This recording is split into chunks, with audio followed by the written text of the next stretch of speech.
tab. I can see myself now. Okay, I'm ready. All right. Ready as I'm going to be.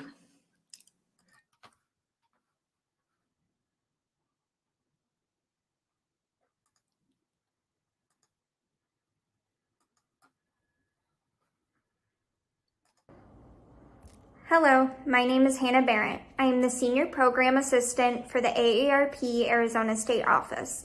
Welcome to today's Arizona Hip Historian Virtual Happy Hour Tour. AARP is the nation's largest nonprofit, nonpartisan organization dedicated to empowering people 50 and older to choose how they live as they age. With a nationwide presence and nearly 38 million members nationwide, as well as nearly 900,000 in Arizona, AARP strengthens communities and advocates for what matters most for families. In the month of March, we will focus on savings and planning by providing specific tools and information about managing savings and debt, as well as planning for retirement. The coronavirus pandemic, high unemployment rate, and economic challenges have made this information all the more important. Visit us at www.moneymap.aarp.org for resources and information, and visit www.aarp.org/nearme to see virtual events near you. Now I'll turn it over to Marshall Shore.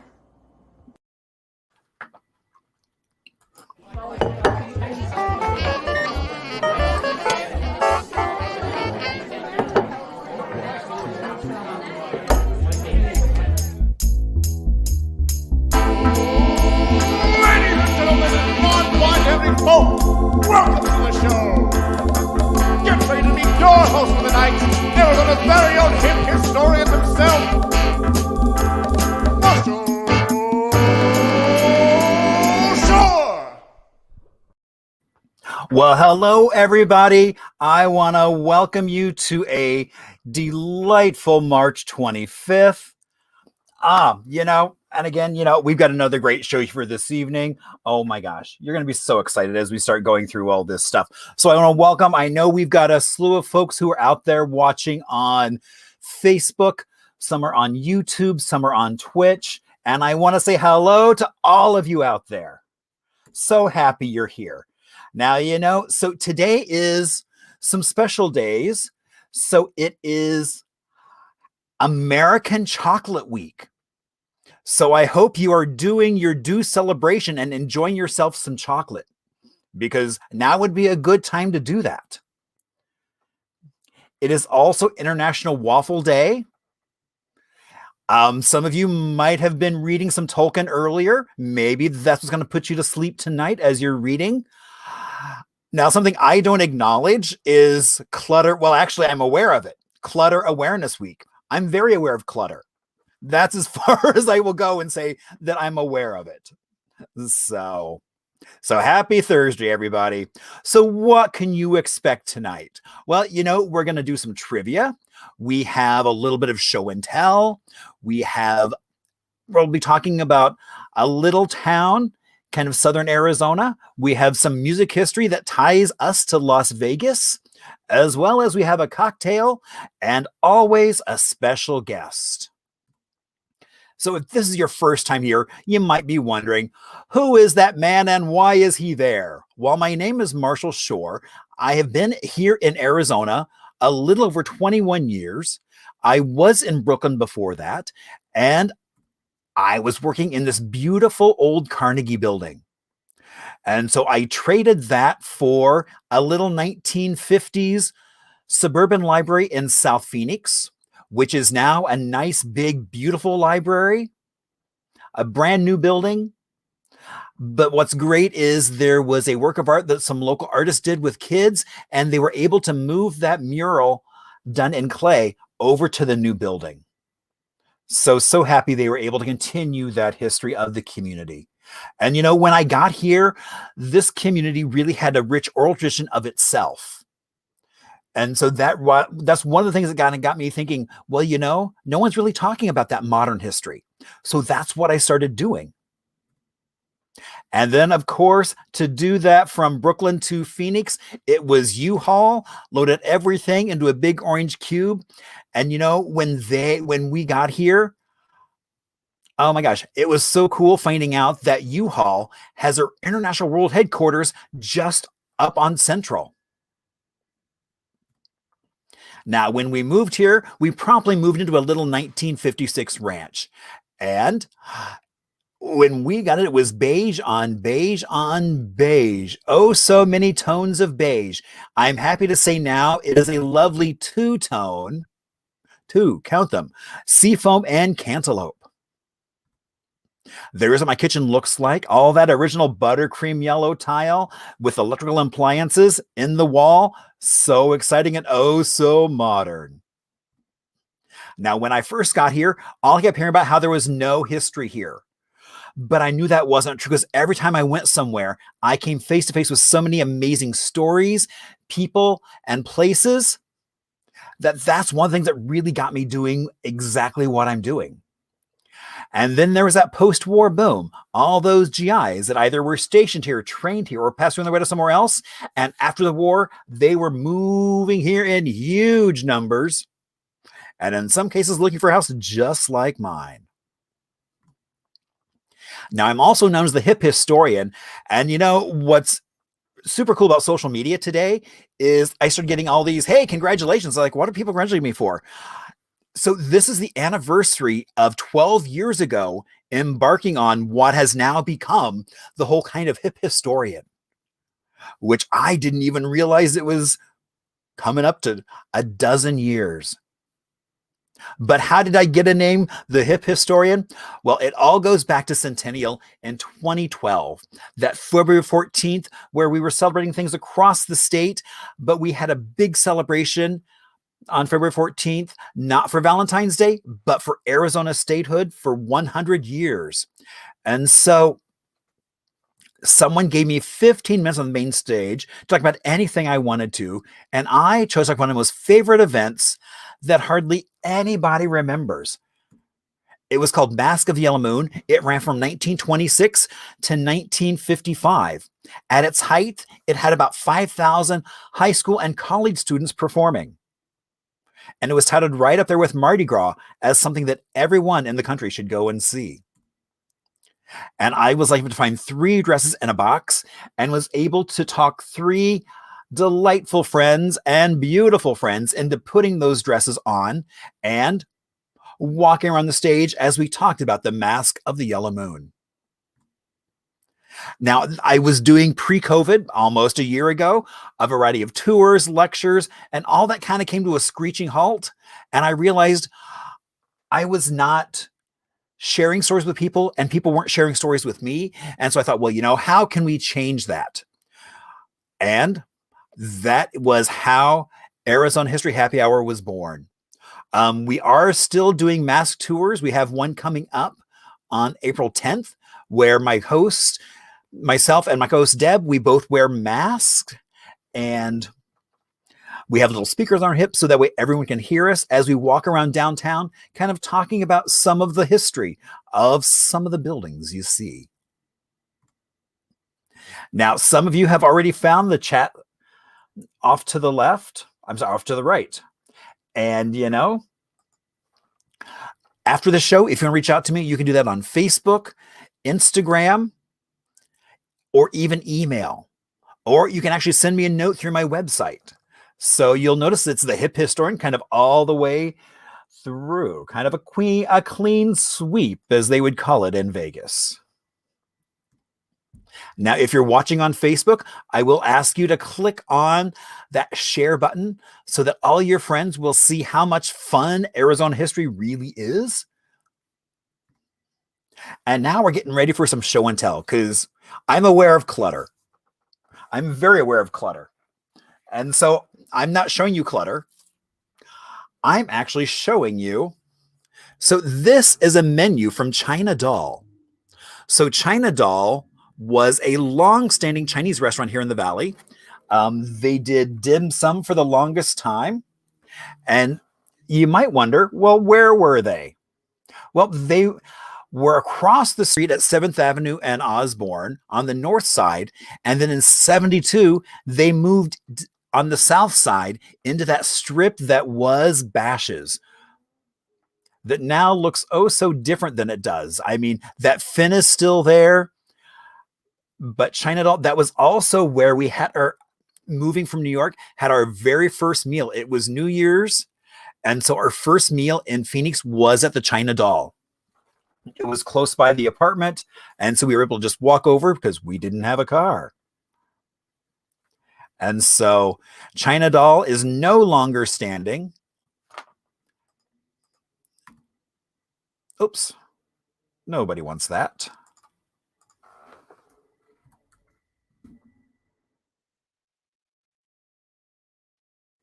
Ah, and of course you click on the wrong thing and then things happen.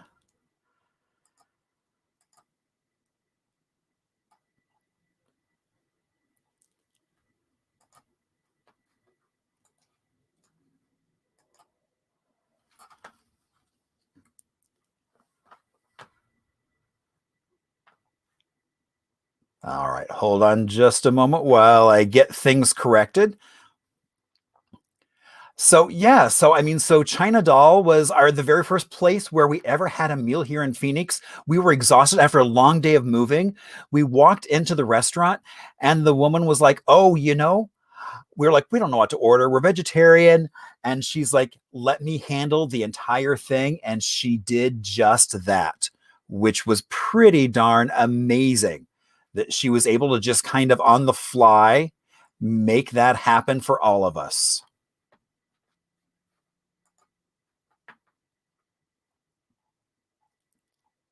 All right, so now we're back on track. Maybe. Maybe not.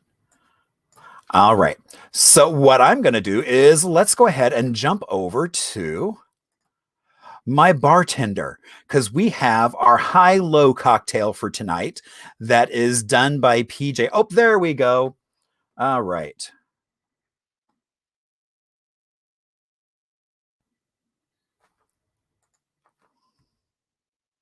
Let me just catch up to myself. So yeah, so there is where China Doll and the original Bash's was from the late 50s. When they did do the building, they kept that fin going. And so that is still the original fin. A lot of the building has changed, but so happy at least they kept that nod to 1957. And indeed, we do have a cocktail. All right. And so we have, it is called the High-Low. And let's go to the bartender. So this is kind of a themed cocktail for tonight because it's all about diversity, people coming from all over the place. And so we start off with some lychee boba. Because, boba's so hot right now. Oh, my gosh. I love myself some good boba. Those little like gelatin balls that you can get in like different milk teas and things. And now they're making their way into a cocktail. And so then we have in this, there is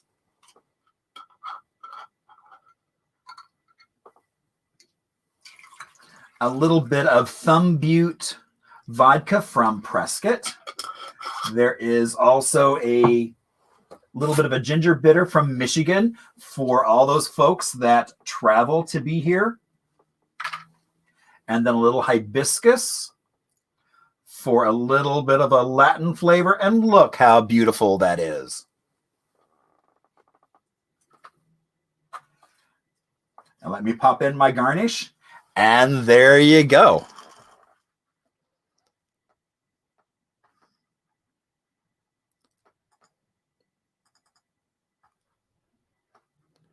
Oh, let me take him off screen. There we go.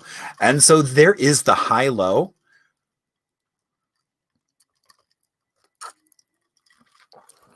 Oh, with a little bit of grapefruit rind as garnish to get that nice little peppery flavor. Yum. But Pam, you're right. I had to make sure I didn't accidentally buy something that I didn't really want. Probably something off of Wish. Does anybody really want any of that stuff off Wish as you're throwing things around? So, through the miracle of modern or oh so not so modern technology, I am so happy to say that we have a special guest. Now, I've known Carol, gosh, I think it was just kind of fun being one of those downtown creatives. We kept running into each other as Phoenix was kind of gelling and coming together and doing projects together. And so, let's see. Hello, Carol. And I love the look of your cocktail. Sounds amazing. You are so creative. And I didn't even know there was hibiscus juice. I mean, where did that come from? You are the best. Well, so I'm really lucky because actually I work with the Hotel Valley Ho. Their bartender every week comes up with these cocktails.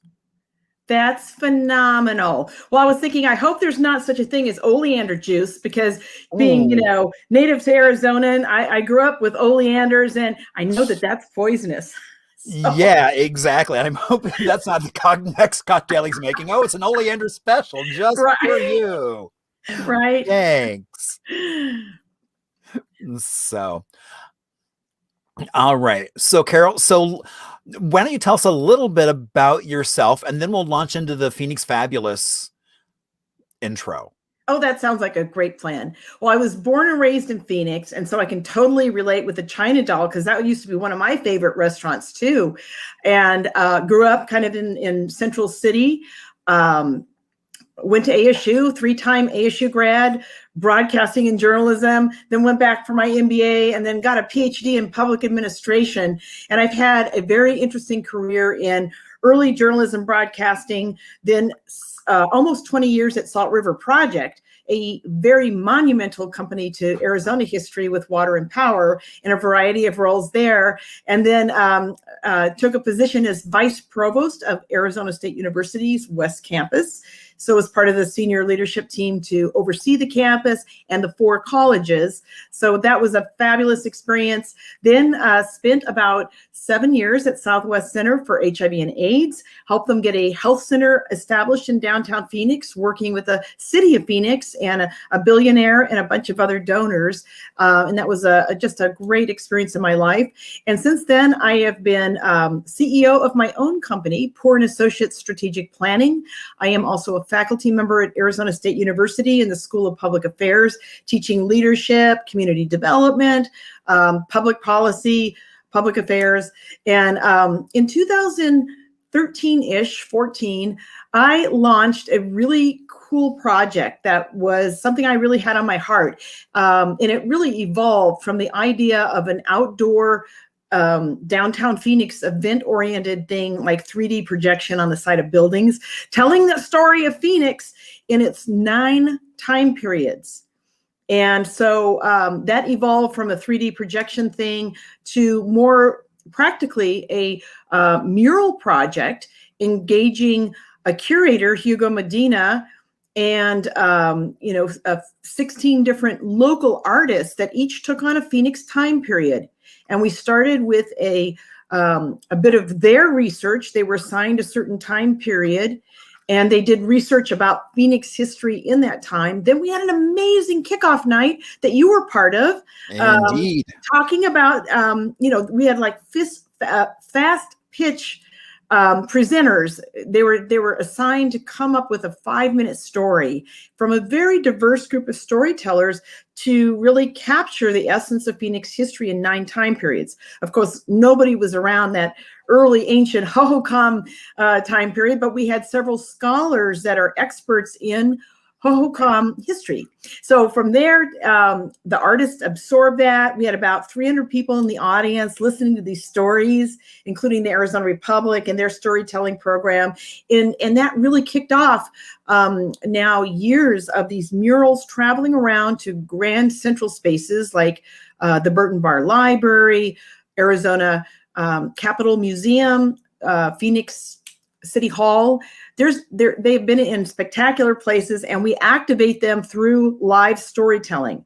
right now, due to COVID, we haven't been able to do the live storytelling, but we've been doing a lot of virtual storytelling. And one of the things I'm really excited about is that they're over at Phoenix Elementary School District to help support their 150th school district anniversary. And so they're in a historic building on 7th Street and I think about Palm Lane, so pretty close to downtown Phoenix, in a school called Emerson School. And they're in the historic governing board room. And so they'll be there probably throughout 2022. And we've been doing some special programming for the teachers there. And you've been a part of that too. So Indeed. Thank you so much for that. And so, I have a little presentation that whenever you're ready, we can just zoom through it. All right. Oh, there we are. Awesome. Well, again, my project is really unique in the fact that it breaks out Phoenix history into 9 time periods. And with 2020 that just took place, I have a feeling that we're going to have a new time period, maybe a 10th time period. So let me just dive right into this, and I will go into the shared screen portion. And so again, these murals, they're large indoor murals. They're over there at Phoenix Elementary School District. This is Phoenix's oldest school district, and you can see there one of the oldest photographs. And the mission of Phoenix Phabulous is to share the exciting story of Phoenix in its time periods, and activating through arts, culture, technology. One of these days, we may do a 3D projected program, storytelling, and civic engagement. Here are the 9 Phoenix time periods, and you can see them. And these slides, I'm sure, will be posted wherever Marshall posts the program, so you can see these again. Always happy to do a presentation. This is what the website looks like, and you can click on any of those different squares and see photographs and some video storytelling and some ASU student presentations as well. This is what in collection the murals look like. This is a little snapshot of all of them. Very talented individual artists. And again, we started this thing off with a storytelling night that really featured, you can see Marshall there at the bottom. He's in his amazing Arizona coat. Indeed. And that was a challenge, by the way, Marshall, to get, everybody to be speaking only 5 minutes-ish. And there were a few stories that were just getting good. I mean, to the good part. And we had our little bell ringing timer. And so it was a challenging night, but what a memorable night that was. And then the artists took the stories and their own research, and they each came up with a very unique mural that they created. And we've had storytelling in a number of places where they've been installed, including Phoenix Theater, the Convention Center, Arizona Heritage Center, which is a gorgeous, gorgeous museum. And they had a special installation, Capitol Museum, where you did some storytelling. And now we've got a trivia question. Indeed. So, do you want to pose the question? Yeah. So, all right. So basically, a little bit how we do trivia. So it's unlike other trivia games that you might go to in bars where we just bully through the answers, we push through, we give you the answers, and then we walk away. So the fun of this is that we will actually go through and talk about the answers. So once we're done with the trivia, we'll then launch into our question. We'll take a little bit of a music break, and then we'll talk about those answers. And that's where the fun really comes in. And so that way you may not know the answer, but that's why they're multiple choice. But by the end of tonight, you will know the answer for all of our questions. And once you can go out to a cocktail party, you will be a big hit because you'll have so much amazing knowledge of Arizona that you can just amaze your friends. All right. So you can keep track of, some people keep track of it, of this in the chat. Some folks do it elsewhere. Whatever makes you happy. If you want to do it in chocolate icing on a cake, you go right ahead. Not going to say no to anything. So let's start off with question number 1. And hey, we have Tony C on the line as well. Hey, good to see you. All right. So question 1, in 1870, 50% or 52% of the Phoenix population were people from Mexico. 3 decades later, what percent of Phoenix were of Mexican, Hispanic heritage? And So I think 30 Marshall, years later. yeah, I think everyone's going to be surprised when they see that, and the reasons for that. Oh, we've got a second one. Actually, we had to go through the answers. I was like, you went too fast. Oh, we're doing the answers now. Oh, well, we don't do the, well, I just go through the answers because it's like, well, you know, depending on some folks, if you're just listening on your phone, you have no idea what the answer is. So I always go through them. Okay. Just, Okay. So for it. A, 4%, B, 9%, C, 14%, or D, 67%. Okay. All right. Want to go to the next one? Yep. Number 2. Okay. What was the most, and notice the is capitalized, the most important resource for the Hohokam people in ancient Phoenix? A, was it corn? B, shelter from the sun? C, water? Or D, horses and livestock? All right. I'll go to the next. Indeed. Exactly. On to number 3. For what will Jack Swilling be remembered? A, fighting in the Civil War. B, being the first postmaster in Phoenix. C, retrenching the ancient canal system. Or D, all of the above. All right, on to question 4. What did you see? So the next thing is then the mural. So let's go through the question, then we'll go to the mural, and then we'll come back up. Okay. What did you see in the net? We're going to show you the mural that helps define Phoenix from 1881 to 1911, just before statehood. So it's A, flood, B, fire, C, famine, D, arrival of railroad and many new people, E, all of the above, or F, A, and D. Here's the mural. So you can take a look at it, just kind of soak it in. No pun intended. There's a lot going on in that mural. I know, right? There was a lot going on in that time period.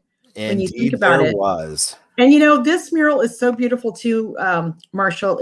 Catherine Lee Simpson has a great way of mixing fabrics and different textures. And it's hard to tell, but those birds are actually fabric that she glued on and painted on. But let's go back to the questions then, and just from the glancing, maybe this will help people understand how they want to answer this question. Is it flood, fire, famine, arrival of the railroad, and many new people, or all of the above, or A and D? Okay, are you ready for the next one? Yep, let's go on. All right. All right, question 5. From 1912 to 1945, what things started to appear in photos and in one of our murals? A, miniskirts. B, saloons. C, sidewalks. D, tall buildings. E, all of the above, or F, C, and D. Well, there's no mural there. Okay. Everybody's going to get a chance to see the time period mural later on. Yes. Yeah. Okay. Ready for the next one? Indeed. Okay. What was the most significant reason for more people moving to Phoenix from 1946 to 1959? A, post-World War II. B, air conditioning was invented. C, more people had cars. Or D, tourism magazines such as Arizona Highways were everywhere. All right. On to 7. What happened to downtown Phoenix during 1960 to 1979? Same thing happened to a lot of downtowns in that same time period. Right. A, was it a huge candy store opening? B, big box retailers were introduced. C, it decayed as people moved to the suburbs. Or D, there were more bars added during that time. Well, you could say that about current times. Right. All right. Question 8. What was the most beloved Phoenix television show from the 1960s through to 1989? A, Ben and Jerry. B, Walsh and Ladmo. C, Late Night with Jay Leno, or D, Cool TV News with Bill Close?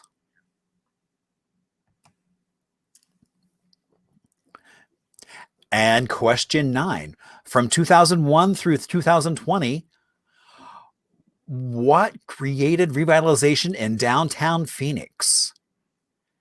A, arts and culture. B, big arenas and sports. C, expansion of downtown housing. D, cool new restaurants and bars. See, Jeff, we were able to squeeze in one for you there. All right. E, historic preservation, or F, all of the above. All right. And then our last question. What do 2 Phoenix Phabulous murals portray about the future? And they actually are following this, I think. Okay. So if I did everything correctly. Okay.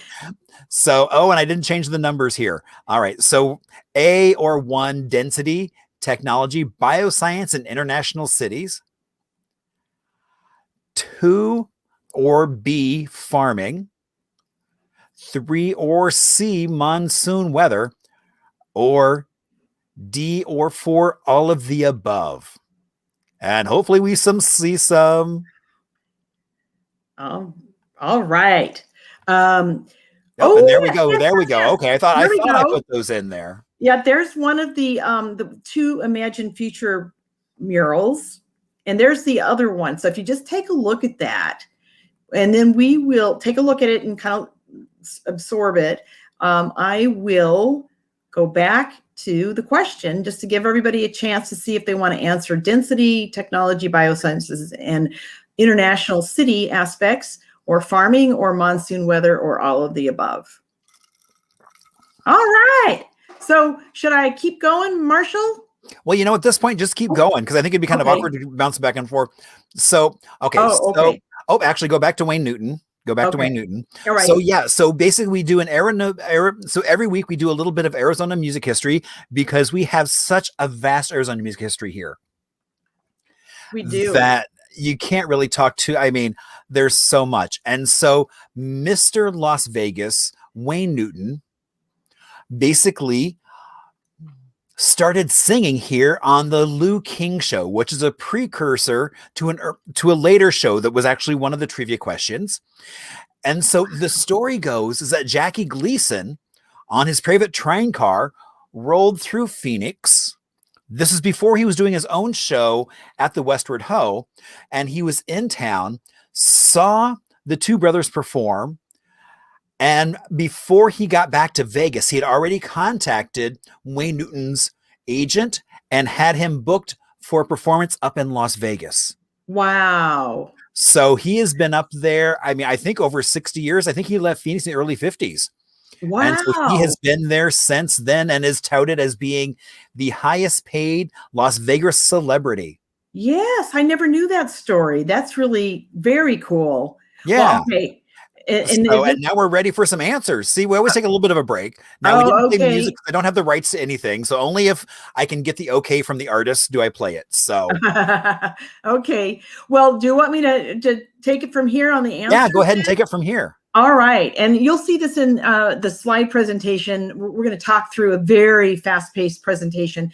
But in 1870, an amazing 52% of Phoenix were Mexican Americans, people that came here from Mexico. But 3 decades later, because of the railroad bringing in a lot of new people, the percentage went from 52% to 14%.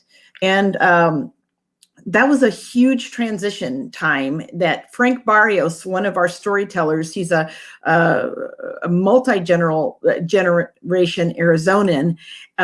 He's an awesome storyteller. That was one of the facts that he brought out in some of his storytelling that I was never aware of. He wrote a book called Mexicans in Phoenix, and he is from like about 4 or 5 generations of Phoenician Mexican Americans. And he's just a fascinating people with lots of photographs. The second question, what was the most important resource for the Hohokam people in ancient Phoenix? It was Shelter from the sun. No, Marshall, it wasn't. It was actually water. I was going to say, I'm like, how did I didn't even realize I had done that, because I'm like, I know it's water, because that's It's still one of the most water. important things today. Yeah. You know, I So- think we never really talked about the answers, but you know, if anyone put shelter from the sun, you didn't get it right. It's No, water. you did not. No, because it's water. Because then the next slide is talking about the canals. Yes, that's the So- Hohokam or Hohokam Indians and in their canals, a huge part of Phoenix history. And this is actually one of the murals by Lauren Lee that you can clearly see the Hohokam population is being represented with water being part of their hair. And you notice that she's not portraying like male or female. It's very gender neutral, because you can imagine a young person or an older person or a male or a female, because men wore hair long in those days. And you can see that there's representation of the sun, of crops, of pottery and storms. And it's just a lovely mural. But water was the most important thing to keep people alive in the Phoenix area. And here's another one by Damien Jem. And Damien's Navajo, and he just had a beautiful way of simply, through angling and shadowing, showing the importance of the canals. And you can see his, to the right, imagery of pottery, and to the right and the left, I guess more the left, the idea of structures at that time and beautiful sunsets. So it's just a gorgeous mural. But civic life in Phoenix at that time, it was very collaborative, because people really had to work together to be able to marshal the water, no pun intended, Marshall Shore, to marshal the water and to get it into the farming areas. And there were like mini villages, and they all had to work together. This is a real picture of an old ancient canal that is not used today, but it just shows you the magnitude. This was a brilliant feat of engineering. And people had ball courts for sports. They had pit houses, and they really were a very sophisticated society. And for whatever reason, the Hohokam disappeared. And people think it was maybe the water. There were years of drought that the water dried up. They may have had some invaders that challenged their, unfriendly populations that moved in. It could have been sickness or famine. So it could have been a combination of those things. And I've heard lots of different hypotheses. There's all kinds of theories. I mean, but I love that you showed petroglyphs, because I mean, you can still find petroglyphs all over. Exactly. And yes, it's just a trace and remnant of this civilization. Right. The biggest theory is probably there was a drought and it was just impossible to grow things and they had to leave. But, their ancestors still, are believed to, that live in this area come from that society. So the next question, what will Jack Swilling be remembered? And the answer is all of the above. It's D. He fought in the Civil War. He actually took a bullet to his stomach, and that bullet was never able to be removed. So he, had to take some, he drank a lot, and he took opiates, it was said. And this has been published, so I'm not just making this up. Nope. You're not right. You're exactly right. Yep. Exactly. And I believe he was the first postmaster in Phoenix, and he was instrumental in starting the Swilling Irrigation Company, and he and his crews retrenched the ancient canal system when he arrived right around 1867. And it was really the start of Phoenix. But this is a real photograph of people coming across. It's amazing they even had cameras to take this kind of picture, to be quite frank. Don't you think? It might, depending on when it was probably later. Yeah. I mean, probably like late 1800s as opposed to really early. Yeah, you're probably right, because really photography didn't take off until then. Although around the Lincoln time period, photography was really more widely used. But this is one of our muralists, Angel Diaz, that his envisioning of this time period was a very pristine desert. And that's what he chose to represent. And I think it's gorgeous. But yeah, you can see there's portrayals of Jack Swilling and his people there retrenching the canals. There's a real picture to the left, and he is kind of revered as kind of one of the fathers of SRP, Salt River Project, because his work later impacted the startup of this Salt River Project. And you see somebody guarding the water, because water was really very valuable and to be guarded, and people would be shot if they tried to steal somebody else's water. But this is just a few photos from that time period. Old Washington Street of Phoenix still Before has it was even paved, and no paving. It's no pavement. Dirt, baby. No, everyone gets a nice dirt road. It's a fresh dirt road. And then looking back into the same photograph there from 1871, just a few years later, when there was, school children of various ages all in one room, and there's that old schoolhouse there. And so that schoolhouse is actually where the San Carlos is today. Yes, I know. That's what I heard. And there is what was called, I think, the ferret table, right? It was a gambling kind of thing at the time, very popular back then. This is another mural from that time period by Darren Armijo Wardle. And you can see Jack Swilling is represented. The Hohokams, their civilization was before that time, but they're integrated certainly because of the canals. And then the man to the right is Dwight Hurd. Dwight and Marie Bartlett Hurd came from the Chicago area, and they were very wealthy. And Dwight was instrumental in this community in so many different ways. But one of the biggest ways is he started the Arizona Republican, now called the Arizona Republic, and he was the founder of that. So what did you see in the mural that helped define this time period?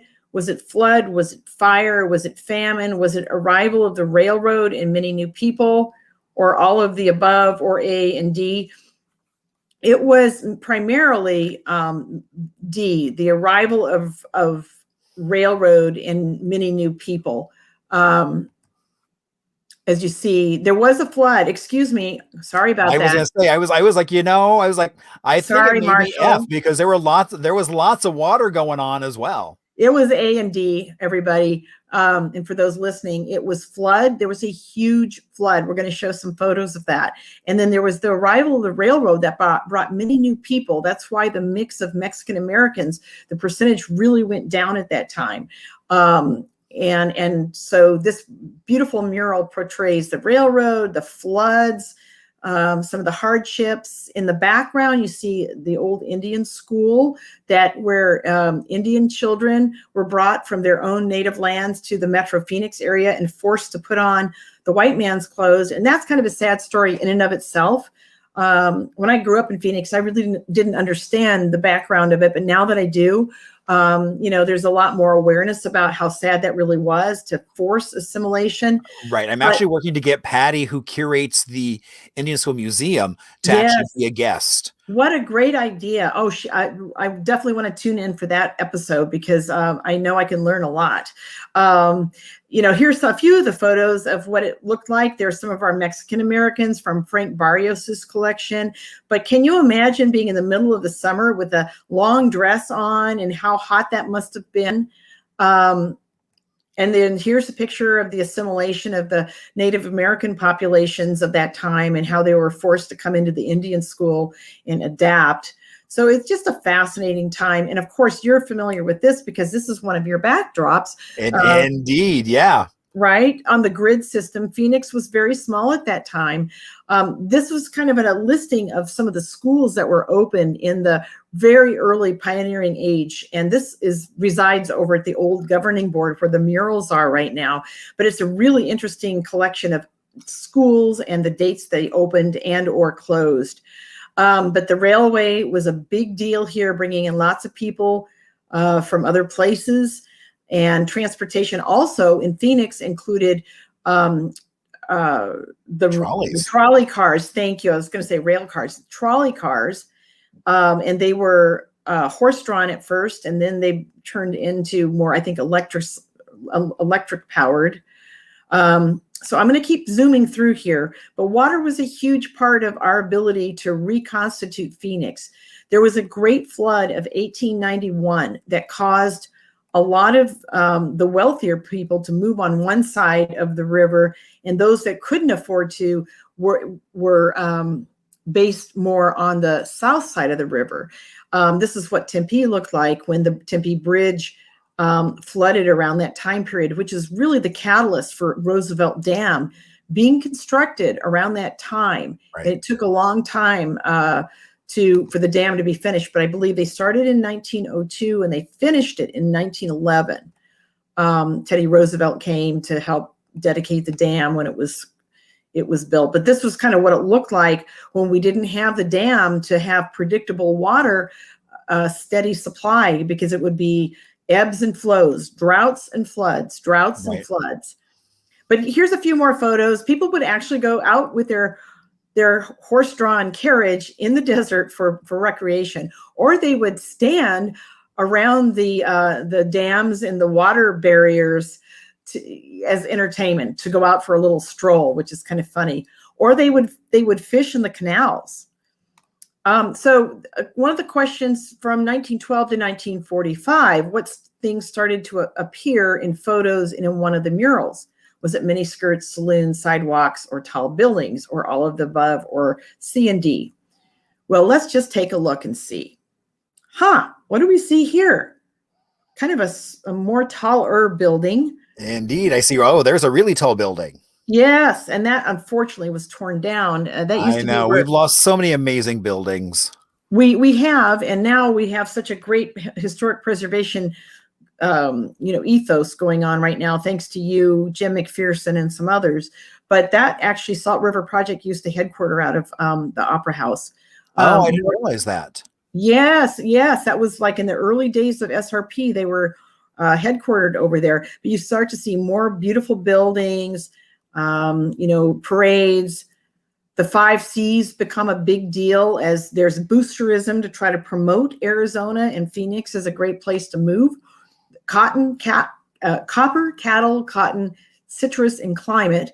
And of course, some of those are less important today as we've moved from an agricultural society to a more technology-based society. But this mural was by Amanda Adkins, representing the statehood between 1912 and 1945. And of course, women were allowed to vote in 1912 in Arizona, which was a little earlier than some of the other states. So this was actually something that for change, Arizona was a little more progressive. But you see the 5 C's represented beautifully in this mural. A little bit more about the citrus. You see citrus carts that were often along the side of the street. Some more pictures from that time. You see the trolleys. You see the early automobiles like the Ford Model T. And in Phoenix in 1920, that time period, there was about 29,000 to 30,000 people living here in the city. So we were very small. One of my recent stories and storytellers included Dr. Frank Warren, pictured here next to me. And you see this amazing photograph that he shared with his grandmother, who owned the very first Phoenix pharmacy located right around 12th Street in Jefferson. And that building is still there today. But yeah, it was an amazing picture and story about how they came. And Dr. Warren was the first in his family to go to college. And then he went in all the way to get a PhD. Well, yeah, and it was just southwest, so it would have been on Jefferson. So it was basically just a hop, skip, and a jump. I mean, basically, kind of the emphasis of the Black community was really right there on Washington. So they weren't far from Booker T. Washington School. I think they were across the street. Absolutely. You had Tanner Church, not far at all. So that was very much a hub. It was. And the African-American population, they were redlined. They were not allowed to move into other neighborhoods until more like in the late 50s, or actually probably more into the 1960s. And of course, redlining is outlawed. It's been outlawed for quite a while. But He has a great story of going to school there, very happy memories of teaching there, but also some memories he shared about being discriminated against and told that he couldn't sit with the white kids in the movie theater. And so, you really feel that pain of segregation and discrimination. He's not a bitter man at all, but he tells it from a very personal point of view. I encourage anyone to go to Phoenix Phabulous's website and listen to his videos. We have several, fortunately, several from his various opportunities to be a storyteller. And there was a lot of investment in schools by then, by the 1920s, 30s. Kenilworth is a treasure still here next to I-10. It was almost going to be knocked down, but preservationists really made their voices heard, and it was thankfully preserved. And you can see from this list all the different schools that were built during that time. A few more things that you start to see are sidewalks, of course, automobiles. Oh, and Grand Cafe. Yes, the Grand Cafe. So that is, I think that is where I want to say US Bank building is now. Oh, wow. Is that right? Yeah. Yes. Oh, and there's Valley Bank. You can even see there's an old Valley Bank. Oh, yeah. There's an old Valley Bank right next door. So, yeah. Yeah. And then this is the Orpheum Theater. Thankfully, this was preserved. You know, it was gorgeous then, and it's super gorgeous now. And they're starting up to do events. Yes. Soon, which is great. Oh, I'm so excited after the COVID lockdown. But here's one of our first tall buildings during the 1929. There were a number of really distinct buildings, and thankfully, most of those buildings are still with us. So here is the mural that corresponds with the trivia question. And the answer is, during the 1920s to about 45, what you saw is sidewalks and tall buildings. That was an epic time period of high rises. Fox Theater, I remember growing up, going to a gorgeous building. Oh, you actually got to go to the Fox Theater? I'm so jealous. Oh, yes. With my mother, I saw, my goodness. I'll think of it in a minute. Oh, God. Julie I've seen photos of what the Andrews. inside looks like, and it was beautiful. It was so pretty. I know. It was gorgeous. And so it was unfortunately razed. But, you know, one of the things we talk about in some of our awareness with the Phoenix Elementary and other presentations is that we did have discrimination in Phoenix. I grew up not realizing it because I grew up going to May Bartlett Hurd School. It was very diverse. And I just was always surrounded by diversity of ethnicity and backgrounds and income levels. I didn't even think that Phoenix could ever be a place where discrimination took place, but it did. And this photo is a rare photo right in front of the old Goldwater's store of Ku Klux Klan. I never had any idea that we had the nightmare of the Ku Klux Klan here, but apparently so. And it was even noted in a news article that one of my students somehow tracked down. So, you know, it's important to bring these things out so that they never happen again. This is the most important thing about talking about it. It's not to relive the past, but it's to make sure these kinds of things like discrimination never happen again. Well, and I was just on a Zoom call the other day, and somebody used the quote, "Education stops hate." Yes. Yes. And I was like, that is oh so true. Because it brings it out in the open and it creates a dialogue. And in some of the videos that we have on the website, Marshall, we have Henry Ong Jr. seen there next to Barry Wong to the left. They talk about the early Chinese history in Phoenix. And how he was the first one that was actually for me to be able to verify that the city, even though they deny their tunnels, he was like, oh no, there were tunnels in Chinatown. Opium tunnels. Yes, exactly. All those opium dens. And the city was like, oh no, we didn't find anything like that. And he was like, oh yes, you did. Absolutely. Absolutely. And so, yes, I encourage people to go and listen to some of these amazing stories about the diversity of early Phoenix as we started to see various, cultures and backgrounds and ethnicities, move here, or in the case of our Native American heritage, already here. So here's another mural from 1912 to 1945 by Jessica Correa, talking about how some of our diverse communities who had been here for a long time, as we talked about the Hispanic and Native American communities, almost being outsiders of their own city, looking in as the city grew. And that's from a very candid, diverse viewpoint, not the white man's viewpoint, but those that were here before, and all of a sudden how they were discriminated against and made to feel like they were the outsiders.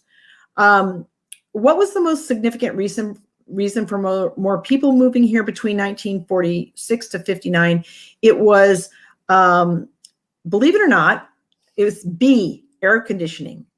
Because once we had air conditioning, and after World War II was a very important time period for people to go west and move here again. It was a boom time. But one of the most significant factors really was the fact that air conditioning made it more comfortable for people to live here. And once they were here, they would say, come and move here. You should move here. We have air conditioning.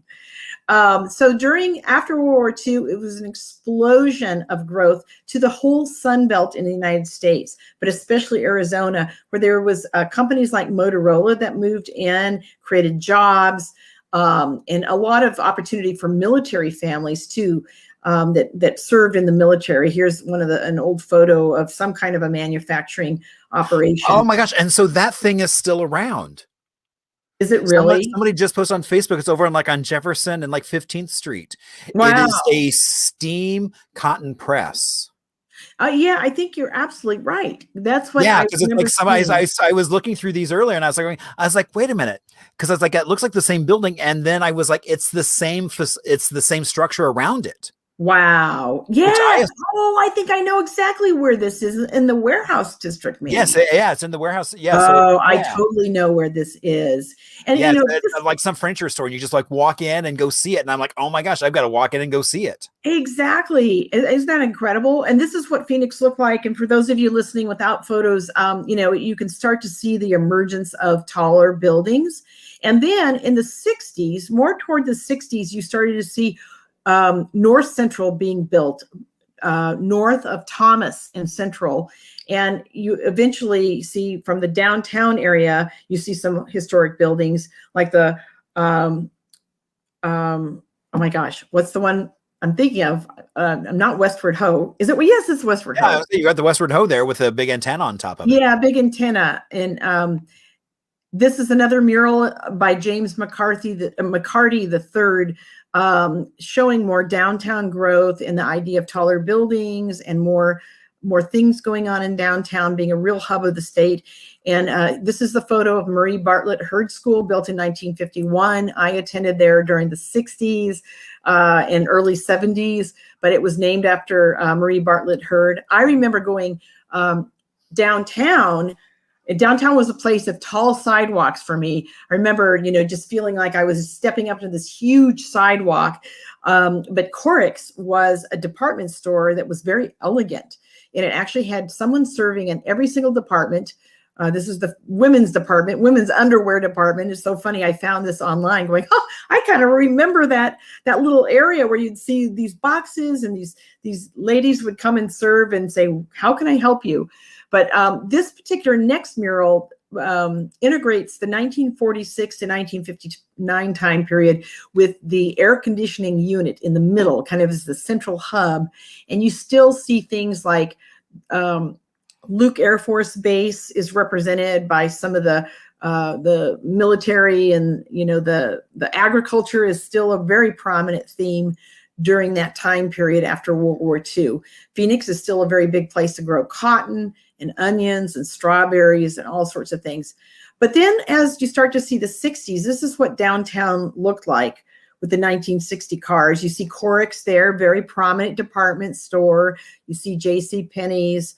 There's a look at one of the first shopping centers at Central and Camelback that moved away from the downtown core. And you start to see after World War II, other little communities like Maryville, started by John F. Long, pop up because there was opportunity to create this very economic housing for veterans.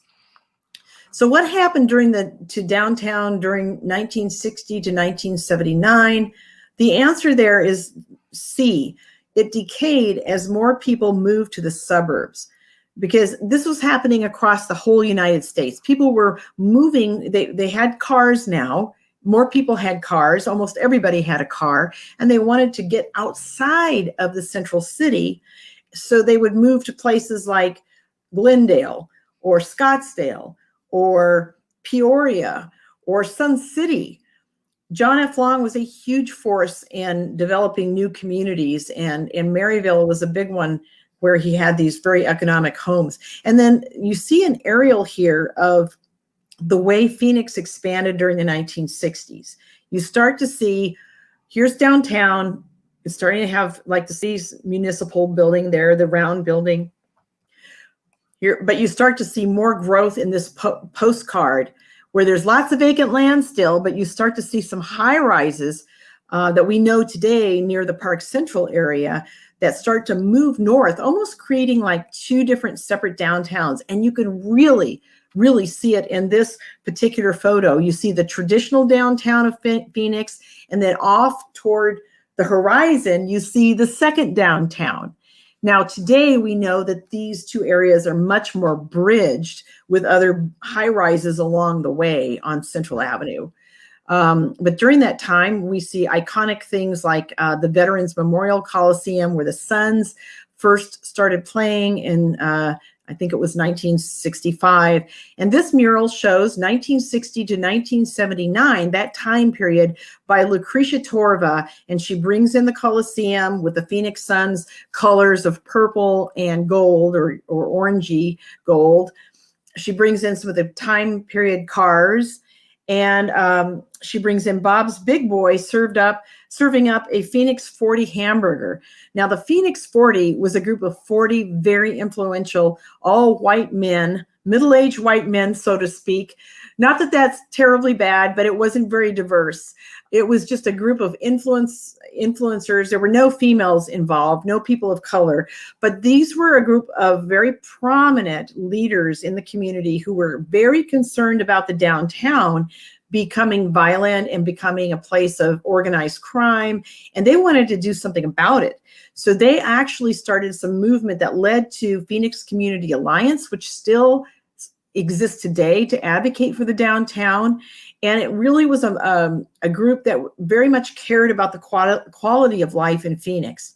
Now, behind Mr. Bob's Big Boy and the hamburger, you see Martin Luther King and Calvin Good in the background. Martin Luther King actually came to Phoenix in the 60s before he was killed. And that represents really kind of a movement toward equality and a recognition that people of color were being discriminated and told that they could only live in certain areas. And so it was a real beginning conversation of drawing in equality in Phoenix. And then above there, you see the famous Mr. Lucky's, which was a bar on Grand Avenue. I believe the sign is still there, isn't it, Marshall? It is indeed. Neon. Yeah. And I hope that it gets preserved, because that was a place, I never went there because I was way too young, but it had an upstairs and a downstairs, and it was very iconic for Phoenix as far as a place of dancing and cocktails, etc. So now during the 70s, you start to see a little bit of this decay in downtown Phoenix, where it's just not very vibrant. You're still seeing some people walking on sidewalks, but it's just becoming a place of, more for people working in government that work in the government buildings. Right around 1968, we started to see the Colorado River Basin Act. That was a big act that created the Central Arizona Project, bringing in more water to this area as we started to see more people move to the suburbs and move into more cookie cutter, what they call cookie cutter communities of, lots of red tile roofs and all. Red tile and stucco was kind of the style during the 1980s. But the most beloved Phoenix television local show, obviously, for those that grew up in Phoenix, is Wallace and Ladmo. Wallace and Ladmo. Right. It was a prolific kids TV show that adults like to watch, because there was a lot of adult fun, clean humor. But we still have Pat McMahon, who is a radio personality that was one of the stars of that show, along with Wallace and Ladmo.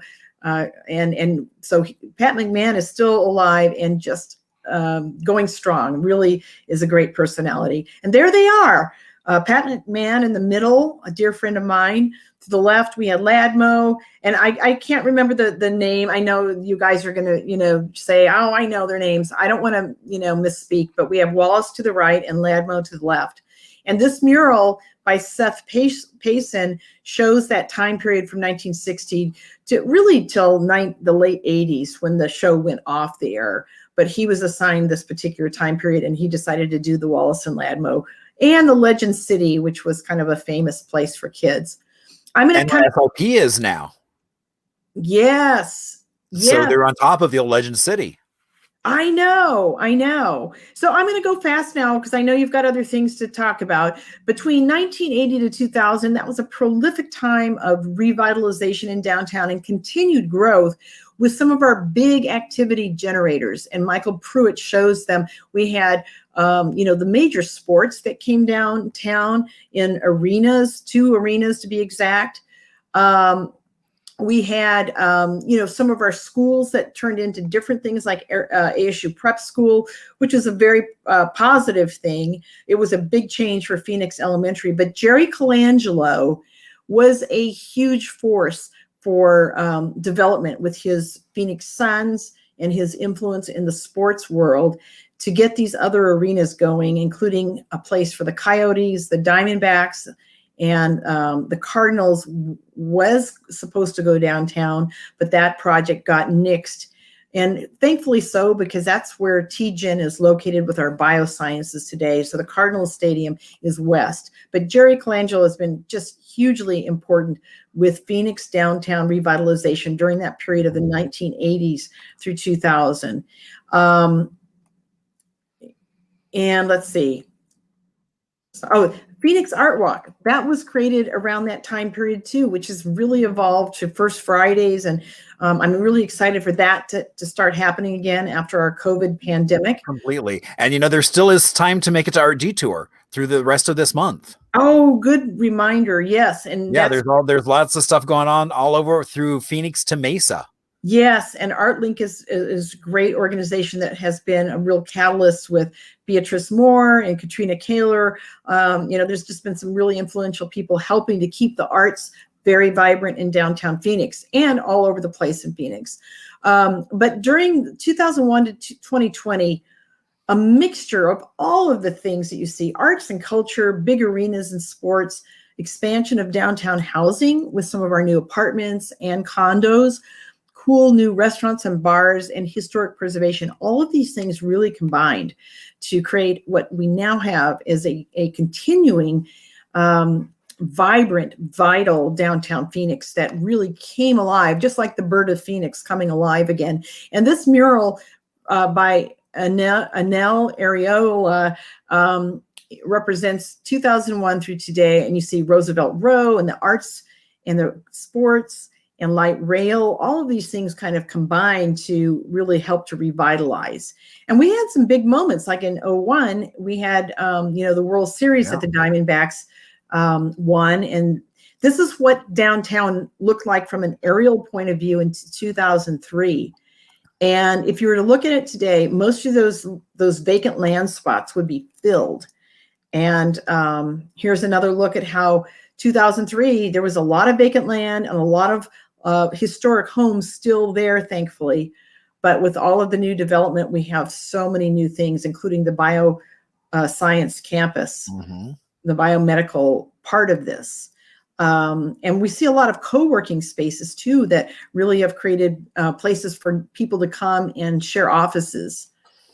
And then as we wrap up here, Marshall, I just want to say that most likely Phoenix Phabulous will be doing some kind of a collective, maybe several artists working on a new mural depicting the year 2020, because just as internationally we saw a lot of profound happenings with COVID and the shutdown and the pandemic and, the George Floyd tragedy and the movement, Black Lives Matter, and some, just the conversations around equity and equality and civility.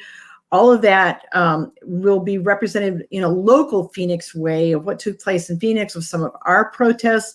And then the cranes, you see all those cranes. We've had more cranes for construction than we've ever seen ever in Phoenix, like as many as 20 cranes at one time. Growing up here, I've never seen that kind of activity. And I live in a condo high rise in near downtown Phoenix where I can really see a lot of the cranes. So the two Phoenix Phabulous, the imagined future murals really do portray item number one: density, technology, biosciences, and becoming an international city. Even ASU with incorporating the Thunderbird School of International Management downtown, which now the Thunderbird School is now part of ASU. That will bring, as that facility is finished, that is going to bring so many people from international. Well, because I mean that school was so global.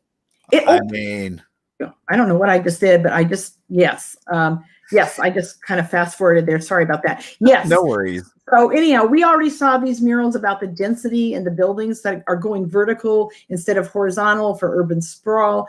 More and more will be, taller buildings where more people can enjoy. And we do have quite a good jump on that. And then here, Anthony Galto presents the idea of the international city, the biosciences, and neighborhoods, individual neighborhoods portrayed by his computer chip, the green computer chip, which is kind of a clever way to just show that we have many diverse, interesting neighborhoods that each have its own personality, iconic places and parks. So I just thought this was a really cool mural that Anthony came up to. So I guess I'm going to let you take it from here, Marshall, and you can ask the crowd, how did they do? Thank you for your patience. I realize this was a longer presentation than you probably usually have. Actually, no, it's like, it's fine because it's like we're not network TV, so we can go as long as we want. Okay. So that's the fun of doing this is like, it's like as long as there's good stuff going on, I'm not going to be like, hey, let's change it. Although with diversity, I just saw the other day a Bhutanese market, a Burmese market. Really? Yeah, up on like 19th Avenue. So I didn't get a chance to stop, but I'm gonna swing by there and just go see what I can find at the Burmese market. That sounds so cool. And let me know what you find out because I'd love to go there too. That's kind of my. Well, and I see Tony C's on here, and I'll probably actually wind up doing a little. He has local buzz, so I'll probably do a little video of me going into the Burmese grocery store. Well, that sounds really interesting and fun. Well, if anybody would ever like to have a Phoenix Phabulous installation, we're considering public spaces where these murals will go after they are removed from Phoenix Elementary School District. And I have a few ideas, but the criteria is they must be in a public place, in a safe indoor place where they're not going to get stolen or vandalized. And it would tend to be, a big place that has some accountability to it, but also a welcoming place for the public. So if anyone has, ideas or inspired by this, please get in touch with me. You can, my email is Carol, CAROL @Carol Poore, POORE.com. And I'd be delighted. Or if you'd like to have a storytelling presentation or a virtual presentation, or just want to go to the website and see some of the resources, it's Phoenix Phabulous with a PH Fabulous experience. And actually, it's. Is it one of the slides? There it is. There we go. Well, thank you. So yes, go to the website and you'll see resources there. And we're going to be overhauling that website soon. So Marshall, thank you for having me on. Oh, thank you for being here. And it was so much fun. And it's so good to see you again. Great to see you too. And I look forward to more of your episodes and all of the fun little cocktails and places that you recommend. So good to be with you tonight. And is this my goodbye time then? This is your goodbye time. Well, goodbye, everyone. Thank you for joining. And just blessings to everybody. Take care. Bye. All right. So that was really cool. So Carol, thank you so much as always for that. So how did folks do? I mean, I see that several people got 7 out of 10 right. That's pretty good. So see, look at that. By watching the show, you're getting a lot smarter, or you were smart to begin with. Who knows? So all right, so maybe you didn't realize you should have clicked on share earlier. Another reminder to click on share so you can show all your friends kind of the cool, fun stuff that we were talking about that people might not realize. And so we're now coming up to a part that's near and dear to my heart. So Little Arizona. So I'm actually I was working on a book that got pulled and now it's back on again. So I'm actually working on a book called Little Arizona that is looking at small towns across Arizona. And so that's kind of the fun of doing this. Now, a lot of people don't realize I also grew up in a small town of about 25 people with 2 roads, 1 stop sign. And so today we are going to talk about Patagonia, Arizona, which is down in Santa Cruz County, not actually that far from the border. It was founded back in 1891 and has a current population of about a little under 800 people. Now, it really got started when in the area they struck silver. And so Patagonia really kind of cropped up as the kind of the place that supplied all those miners and all those ranchers with what they needed. And so when you go to Patagonia, I mean, you can go to the Patagonia Lake State Park that was only established in the mid-70s. But it's really cool because you can still go there. As we were talking earlier about finding petroglyphs, you can still find petroglyphs from the indigenous folks who've been there 1,500 years ago or more. And as you walk around the town itself, you'll be able to find things like Elvis Pizza, which is a woman who basically wound up opening a pizza company and looking for an iconic name. And someone has loaned her a Velvet Elvis painting. And so that's what she has named the restaurant. And it's get lots of high marks for creative pizza, as well as you can go and get a handmade flute at High Spirit Flutes. They do have old buildings. Now, this is one of their, I guess, one of their newer old buildings, which is an old ranch school that was really designed for youth who may have had ailments, and a lot of them would come from the East Coast to enjoy our dry air and clean air. So it lasted until the 50s and then shut down, but the building is still around today. There is also Katie Hall, which was built in the early 1900 and is now the library. Originally, it was a hotel, and it's had various lives, and so the library is living there now. And then, of course, the railroad, which changed everything, and so they still have their old depot there in Patagonia, as well as they build themselves as the longest continuous running school that was opened up in 1914 and currently is now the Patagonia Museum. So well worth a visit to go down. Now, next week, I am so excited because we have Marty Manning. You may have heard him on the radio. You may have heard him all over the place. So he is coming on, and we're going to talk about the 100th anniversary of Phoenix College. And we're going to have so much fun with that.